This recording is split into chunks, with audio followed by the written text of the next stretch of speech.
Good morning, everybody. Start with a moan.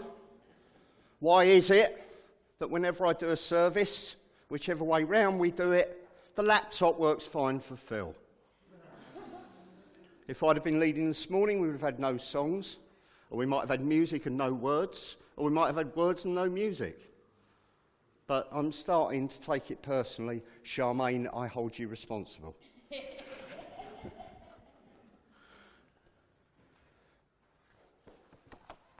I was thinking, while Chrissy was praying, is it a wonderful thing that neither life nor death can separate us from the love of God? Isn't that amazing? It's fantastic. So this morning we started with 2 readings. I wouldn't normally do that. First of all, because I struggle enough with one, and secondly, because I'm always worried that June is going to be all over me for my lack of theology. However, this morning's reading, I always think that if Jesus repeats something, it is probably worth listening to. If Jesus says something twice, it is definitely something that we maybe ought to be paying attention to. Last week, we watched this amazing DVD that June had got us from a lady, I can't remember her name now, who did this amazing sermon, and she basically preached from the Beatles. All you need is love. And it was an amazing message. And it sounds like it's quite a simple message. All you need is love. Now, a couple of things about the readings. First of all, that Jesus said, I have a new commandment for you. Now, I kind of struggled with that at first, because I thought, well, what are you adding to the commandments? Are we allowed to do that now? Are we allowed to sort of just come up with a new commandment, and here it is. But it wasn't actually a new commandment. It was perhaps a new way of looking at things. Because the commandment to love one another first appears in Leviticus. In 19 verse 18 it says, do not seek revenge or bear a grudge against your people, but love your neighbour as yourself. Sounds quite simple. The only problem with that is that some people are far easier to love than others. And I'm going to be very careful with that there. How you doing, Mark? But actually, for Jesus to say, love one another as much as I have loved you, was actually a very revolutionary kind of thing for him to say. Because up until that time, the Pharisees had thought that Jesus was theirs and that he kind of belonged to them. And what Jesus was saying was, no, God's love is all-encompassing. It is for everybody. And that if you love one another as I have loved you, this is the way that people will know that you are my disciples. So, such as Jesus was the living example of God's love, we are meant to be the living example of Jesus' love. So it's easy, isn't it, really? Just got to be like Jesus. That's it, I can end it there. I can stop there. Just go out and be like Jesus. How easy is that? No? Not that easy. Okay. In other words, when people look at us, do they see a Christ-like love in us that shows that we're Jesus' disciples? What do people see when they look at us? Now, I've got a fairly good idea what people think when they look at me. I'm not going to... Thanks, Mark. But the thing is, when people look at us, they should see Jesus. I don't know how close we get to that. Absolutely nowhere near is my guess. Not even in the ballpark. Not even close.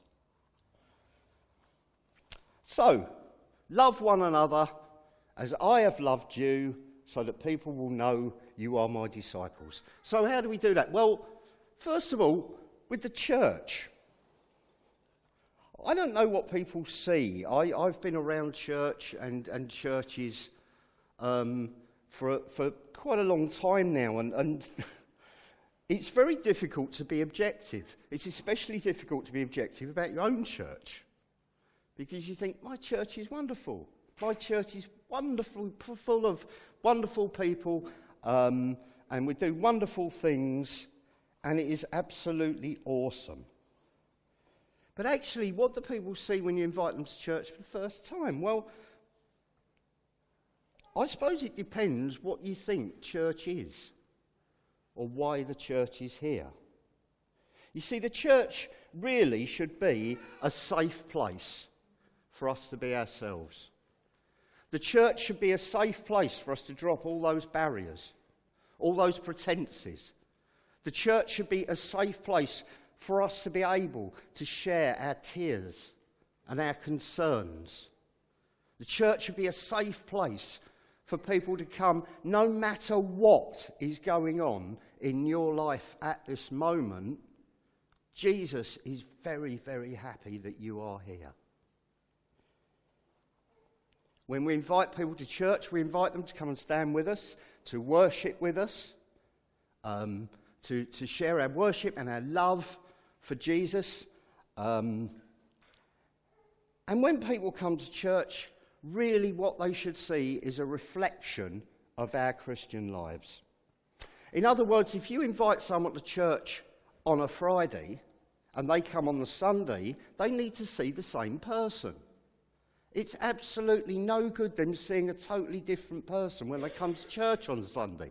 So if anyone comes on, say, a Friday, which is probably the most hectic day of the week, it is the day on which I think June ages 20 years, most Fridays, because there is so much going on, and it is a happy, wonderful place, and there is lots of laughter, and there are all sorts of things going on, and it's a wonderful place to be. And if people are drawn by that, and you invite them to church, church should be a reflection of that. You cannot be a different person on a Sunday. If I invited someone on a Friday, and they see me sitting out on the wall in shorts and a T-shirt, generally sort of taking the mickey out of everything, they should see the same person when they come to church on Sunday. If they come to church on Sunday and I'm wearing a suit and a tie, people are just going to think, Greg's in court again. But actually, that is one of those things. But Jesus' love for us is such an amazing thing. It is so big and it is so massive and it's so huge, and it's, from our reading, it's so wide, it's so we can never quite get hold of how big Jesus' love is for us. So Jesus showed us that love needs to be inclusive. Okay? Love needs to, if you're going to say I love people, you're going to have to say I love everybody. You can't pick and choose. As I said earlier, it is easier to love some people than others. However, that's not what we are called to love everybody. No matter who they are, no matter where they're at, no matter what they are doing, we need to have an inclusive love for all those people. Love is non-judgmental. Do you know, I am so glad that it's God's job to do the judging and not mine. I am so pleased that it is God's job to decide who we are and what we've done. I'm so glad that we don't have that job. I was joking about with June. June said, well, it's a good job I'm not God. And it was very easy to agree with that. But actually, when you think about it, do you really want the job of judging people? I don't. Love puts other people first. That's quite difficult sometimes. But actually, what Jesus said was, love others as I have loved you, and put other people first. Other people are the thing. We also have to allow other people to love us. And actually, that can be harder sometimes. I I don't know about everyone else, but I actually find it really much, much easier to give than to receive. It is far, far easier to give than it is to receive. Do you get that? If people say nice things to you and you go, no, don't, I don't want to hear it. I'm not a good person. Love is attractive. You know, for Jesus, I always think that when Jesus called his first disciples and he said, come on, follow me, that if he hadn't said that actually you'd have wanted to say, I don't know where you're going, Jesus, but I want to come with you. Wherever you are going is going to be a wonderful place, and I just want to come with you. There must have been this amazing attraction about Jesus. There must have been something absolutely, you know, you can't imagine what it must be like. You know, you get a taste of it sometimes, but actually to be called by Jesus and to go with him, what a wonderful, wonderful thing. Love should be magnetic. Do you know, people should look at us as Christians and say, wow, that looks good. That looks amazing. I want to be like that. I want a piece of that. I know I'm always on about C.S. Lewis, but infectious Christianity. I genuinely believe in infectious Christianity, that others will see. If people see Christ in you, they will see the attractiveness of Christ and they will be drawn. Love is more than emotions. It was very hard to talk about this the other day without going into the old song, More Than a Feeling. But actually, June did it first, so I don't feel so bad about feeling that now. But love is actually more than emotion. It's more than feelings. When Jesus talks about loving others as he has loved them, this wasn't an emotional thing. This was a totally practical, lay your life down, put other people first, serve others kind of love. Love is about what you see, not what you feel. Loving others can leave you open to heartbreak. I think, again, to mention Fridays, with the food bank and stuff going on, you can get your heart broken on a regular basis. You hear people who've gone through such horrible circumstances and are going through such terrible things that it will break your heart every single time.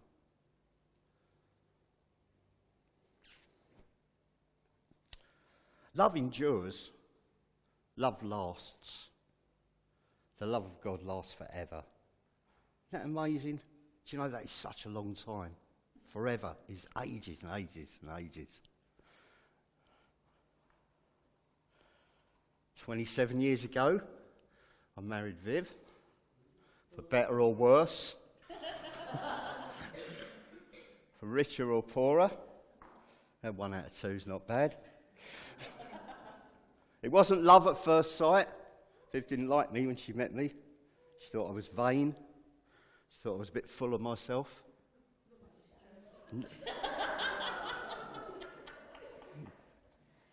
Take care. But actually, that's how love works. Love grows. You know, it's very hard to think back sometimes to a time when I didn't know God. But actually, the love of God, it just grows on you. And it grows on you because I see Jesus in everyone that I know. I look at you all and I see Christ. I see this love. I see your heart. I see the desire to serve God. And we spend so much time worrying about whether we're getting it right or whether we're getting it wrong or whether we should be doing this or whether we shouldn't be doing that. And we get it all wrong a lot of the time. But actually, I see an amazing heart for God amongst Christians that I know. We need to appreciate one another. When Jesus says love one another, it means love every aspect of one another. It means appreciating the things that people do. Do you know, there is so much work that goes on that people just never see. People aren't here at 5:30 with watching June trying to draw chalk lines on the floor and then cover them in scarves for whatever reason. June mentioned Adrian earlier. I think I can say this as he's out of the room, but Adrian to me is one of those people who is an absolute living example of how to serve. Nothing is ever too much trouble. It drives me mad. Where did you get to be so kind and patient and loving and how come... You're way ahead of me there, June. Where does he get all this from? Gets it from the love of Christ. When you look at the way that Adi serves, you can see the love of Christ. I have known him be doing 27 different jobs and someone will ring him up and say, "Oh, Adi, if you've got 5 minutes, could you run me to Aberdeen?" Now, his answer will always be the same. "Yeah, I'll be around in 5 minutes. I'll do it in 5." Whereas my answer would be, "Oh, sorry, hello, you've got the wrong number." But actually, we need to appreciate each other more. We need to appreciate the things that are done, the things that were seen, and a lot of the time are things that are unseen. We need to appreciate our leaders who put all the stuff together. We need to appreciate those who do all the jobs that no one sees being done. Sylvia and Hazel and Anne, they're always here. Sunday, they collect all the cups, they do the washing up, gets all done. Sylvia, bless her, on Fridays we lock her in a cupboard. Some people will say that's a good place for Sylvia to be. Perhaps just not Fridays now, perhaps Thursdays as well. Wednesdays, Tuesdays. But actually, we need to take time out to appreciate. We need to take time out to say to someone, "I really appreciate you. I appreciate being in fellowship with you. I appreciate the work that you do." And we need to do that most of all because actually it can be very tiring loving one another. It can be very, very tiring. We need to appreciate each other. We need to learn to say more. How can I help? What can I do? Is there anything, any small thing that I can do to help? Can I carry your burden? Can I carry your bags? Sometimes it is only the very, very smallest little acts of kindness that make a huge difference to people's lives. When Jesus talks about loving others as I have loved you, he is talking about an all-encompassing love. He is talking about all aspects of love, all aspects of care, all aspects concerning other people and other people's problems. Jesus talks about a purity of love, a love which I don't think as people we can even get close to. But we do have something to aim at. We do have a role model. We can look to Jesus and say, that is the way to do it. This pure love, we pollute that. We pollute that with petty arguments and grudges and prejudices. We judge people because of how they look. We judge people because of their ethnicity, their colour. We judge people because of their sexuality. We judge people because of what they're doing or because of where they're doing it. It's not our job to judge people. It is our job to love people. Do you know, it's very difficult to find a kind of attitude that sums that up. but I always try and think of it as basically you are one hungry person telling another hungry person where to find food. That's what love is. Love needs to be honest. You cannot sit down and tell someone everything will be all right. You cannot sit down and perhaps sometimes reassure people that things will be all right. I was thinking of Linda and the kids and all that's going on there and thinking, I don't know, what do? You love. You love as Christ has loved. You can't promise people that their lives are going to turn out wonderfully. You could say there's a light at the end of the tunnel, but it might turn out to be a train. You see, the way we act, the way we treat one another, the way that we conduct ourselves, the way that we give, the way that we live our lives, our attitudes, and all those things should reflect Jesus. And I know that that is far easier said than done. But we can try. Jesus said, anything that you do for the least of my people, you do for me. Jesus' ministry was a lot with his hands. You ever notice? I only noticed this the other day while we were talking about it in the office, how much of Jesus' ministry was done with his hands. That he laid hands on the lame. That he touched the eyes of the blind. That he fed 5,000 people. The same hands that served communion at the Last Supper. The same hands that had nails driven through them for us. The same hands that he showed to Thomas to show that he'd risen again.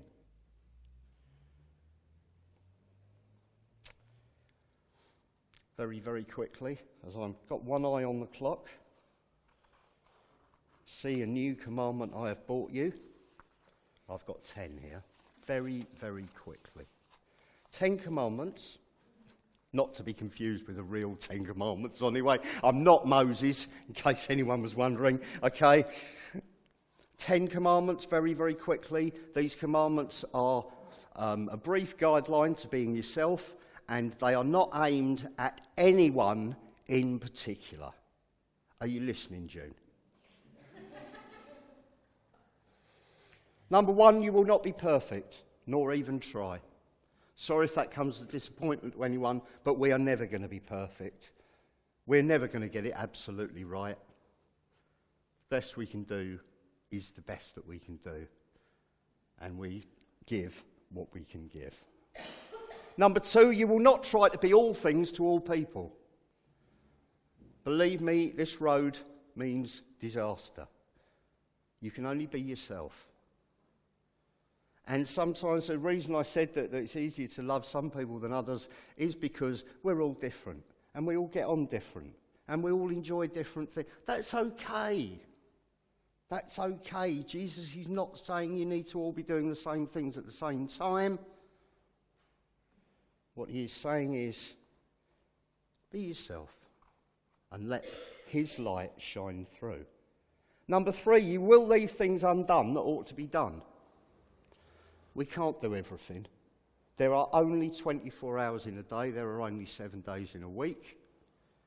And we need to understand that we cannot solve all the problems of the world on our own, even though sometimes it feels like we're carrying them all. Number 4, you will not spread yourself too thin. Now, I know sometimes you get a great desire to serve and you want to do this and you want to do that.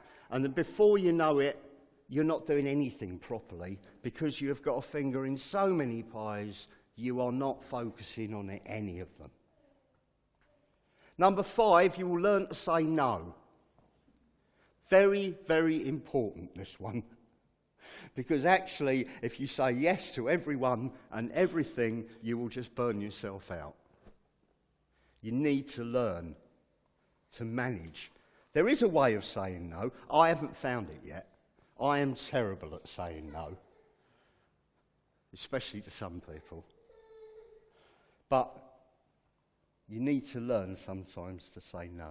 Number 6, you will schedule time for yourself and for your support network. In other words, we cannot be switched on 7 days a week, 24 hours a day. We need to schedule time for ourselves to be ourselves. It's like your mobile phone. If you don't plug it in and charge it, the batteries just go flat. Number 7, you will switch off and do nothing regularly. You got that one, Chris? We need time for ourselves. We need time to recharge. We need times to seek God in a way that suits us. There are many ways. Lots of people go on retreats, quiet days, things like that. I can't do that. I can't keep quiet for more than 5 minutes. But everyone has their own ways of seeking God. Jesus went out into the desert. We don't have a desert. I recommend Dagenham. Number 8, you will be boring, depressed, untidy and unattractive at times. In other words, there are times when all this is going to make you feel rubbish. You are not going to like yourself very much. You are going to wake up in the morning, you're going to think, why am I bothered doing this? Why we're not even making a hole in anything. I don't know why we're doing it. Sometimes that will happen. But it's okay, because we can take that to God. Number 9, you will not feel guilty. Sometimes it's very, very easy to feel guilty because you don't feel like you can do enough. We were talking on Friday about sometimes when people come for food parcels and things, you get a chance to chat to them, you hear about their circumstances, you sort them out, the food parcel, whatever else you can do, but you always get that feeling in your back of your mind that actually that is not enough. I have not done enough. You cannot feel guilty that you can't sort everyone's life out. June. And number 10, you should be your own best friend and not your own worst enemy. And I say that totally from experience, because I know that for every time I do something that will follow that, there will be a part of me that says, I don't want to do that anymore. I can't do that anymore. I'm so unworthy. I'm so not up to this. How can I reflect the love of Christ? It's a ridiculous thing to even think about. But actually, no, it's not. Because Jesus said, this is what we should do. Love one another. And in this way, people will know that you are my disciples. Let's pray. Jesus, thank you that we have you as an example. Jesus, thank you that you showed us every aspect of how to care for people, how to pray for people, how to be there for people. Thank you that you taught us not to judge, not to condemn. Thank you that you taught us that you must have no prejudices, no misconceptions about people, but all we should do is to love them. Father, help us. Help us to move into a deeper place. Help us to love more. Help us to love and appreciate one another. Jesus, we ask these things in your name. Amen.